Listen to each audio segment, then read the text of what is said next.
Hello everybody and welcome back to another episode of Minecraft Myth Busting. Today is the 69th episode of Myth Busting. That's right, have a little giggle, get your jokes out of the way down there in the comments because today it is all about the mini myths and we have 5 questions that I have picked out. As always, if you've got a question about this game, no matter how big or small, the comments down below is the place to ask. And I also got a comment from someone saying that they like to try and figure out what the questions are going to be just based on the way that I've represented them using these item frames. So maybe you'd want to try that yourself, and please do ignore the sideways items. That means nothing at all. It's not a secret code or a message I'm trying to tell you. So let's just ignore that.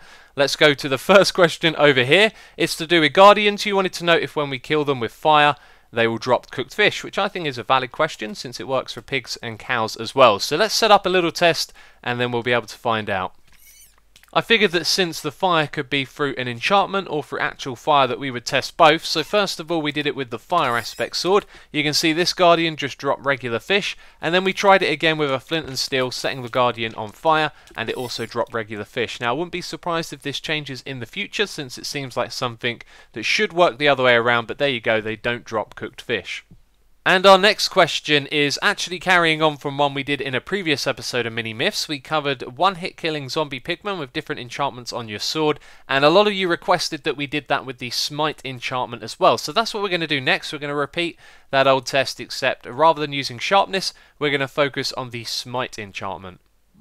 So I've been doing some testing here and I am a little surprised at the results. I think many of you asked this question because you thought that Smite was going to be stronger on the undead than sharpness would be, and here you can see I've got each of the Smite swords. It turns out they're exactly the same as sharpness. If we use Smite 5 and jump for a critical hit, we can do that with number 4 as well. However, when we do this with number 3, it's not going to be enough. If I could hit one. There we go, so now they're aggressive. Let's get rid of them, let's spawn a few more back in, and let's do this with strength as well. So I believe I have actually found a discrepancy between the two. Previously with strength 1, sharpness 5, 4 and 3 would one hit kill them. However for 2, 1 and without an enchantment you would have to jump. If we have a look here, let's use number 5, it's one hit, number 4 is one hit, number 3 is one hit. Let's spawn in a few more as well. And you'll see that number 2 is one hit as well, which is the very slight difference between the two, but that is the only thing that I can find. Normally in myth busting, I like to come to a solid conclusion with our tests, but this time I'm a little bit mystified as to what's going on. With sharpness it's supposed to add 1.25 attack damage, with Smite it's supposed to add 2.5 for the undead mobs, and so I spent some time calculating all of this in a spreadsheet. This includes critical hits, strength and strength 2 and combinations of all of those, and I even highlighted all of the ones that should have been one hit kill with green. And for some reason it just didn't match up to what was happening in the game, and it's left me a little bit mystified as to what's going on. Is there something we're overlooking, or am I making a silly mistake here? I don't know, but you saw us do the practical test in game, so it's a little bit confusing, and I think what we'll do is just move on to the next one for now. Maybe some of you have some suggestions or ideas as to what I'm doing wrong. You can let me know in the comments, but the next one is how high can you jump off of slime blocks? Now this is what I'm really looking forward to. We are of course going to jump all the way from up there in the sky down to some slime blocks at the bottom of the world, and that way we should be able to find out nice and easily what's the highest we can go. So this might just be the most fun we're ever going to have doing some myth busting here on the series. I built a tube going from the sky limit all the way down to bedrock. This thing is made out of barrier blocks, which you should be able to see now. Let's middle click on it. For some reason it's not bringing it up. Let's not worry about that, let's jump down. The way we're going to do this is actually using the video itself. We're going to press F3, we're going to jump all the way down, this is crazy, and then we'll use the video footage to get the exact height that we come back up to, which seems to be around 48.3 is what my eyes tell me. But each of these jumps I'll be able to use the video editing to get the exact height, and then we'll be able to learn something. So we bounced up 48.35 blocks, and that was from the build limit, which is 255, and that is pretty much the realistic limit for as high as you can go in the game. But of course using commands we can teleport ourselves even higher. You can see I've been doing a little bit of testing right here. So what we're going to do is teleport ourselves 1,000 blocks up into the sky. Once again use the video editing to find out how high we can jump, and then maybe we'll go a little bit further, 5,000, 10,000, maybe even further than that. But this way we should be able to find out if there is any limit on how high you can actually jump off of the slime block.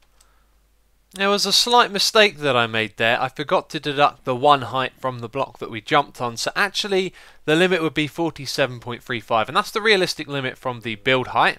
And then I tested it from 1,000 blocks. That was 57.39.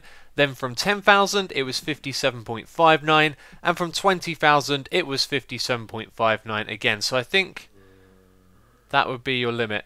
That is the strangest thing that has ever happened in this game. Well, let's continue with the episode. So, yep, the next one right here is something I thought of myself. There is a trick in the game where you have looting on your sword and you throw a potion at mobs and then you switch to your sword and you get the effects. I was wondering, would that work on any other enchantment effects? So that's what I want to test and find out. So what we're going to do is summon in a cow with 7 health points. This is important because if it had 6 it would be a 1-hit kill with a splash potion of damage. So what we want to test is our sharpness sword. We want to see if that will be transferred across. So if we summon in a cow and we kill it with a splash potion, it's going to survive because it has 7 health points. So there you go, that one right there survived. If we spawn in another one, do the test again, but this time we switch to our sharpness sword, then we'll be able to see if that gets applied, and it doesn't because the cow survived, so it didn't do any more damage at all. And this next one is fire aspect. You can see we've got a fire aspect sword, so this is going to be a very simple test. Throw the potion, switch to the sword and see if it gets set on fire, which it doesn't, so that's another one right there that doesn't work. Now the next one is knockback. I tried a few different things for this and this was the best test to demonstrate. You can see here the cow makes it across a 1 block gap to the block behind, then throwing a potion from the same position without switching to the sword, it makes it again, and this would suggest once again that the knockback effect is not being applied.